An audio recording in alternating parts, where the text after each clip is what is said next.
Anarkinë me ndërtimet pa leje nuk ka ndërmend ta tolerojë më. Kryeministri Rama shpjegoi në Vlorë se pas përfundimit të procesit të legalizimeve, një tull pa leje të kushton burgun.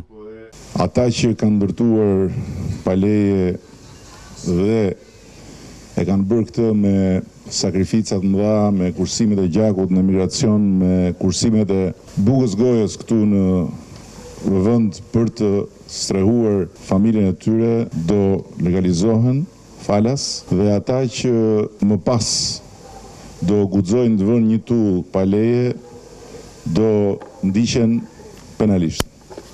Nuk mund vazhdoj më kjo histori që është e pashëmbullt për Europën dhe që e ka bërë Shqipërinë një vend ku gjej një sheshe bëj një përshesh. Rama akuzoi zyrtarët e mëparshëm se kanë abuzuar me qëllime përfitimi, duke legalizuar edhe në Bregdet objekti që i kanë marrë Vlorës fytyrën.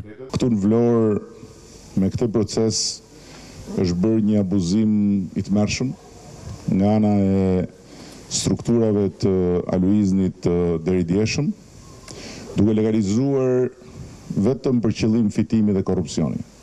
Janë legalizuar godina që në asnjë mënyrë nuk duhet legalizoheshin, të ndërtuara në mënyrë abuzive në Bregdet, të ndërtuara duke ju marrë qytetarëve pjesën apo pjesët më të bukura të Vlorës dhe duke i marrë Vlorës fytyrën edhe ajrin.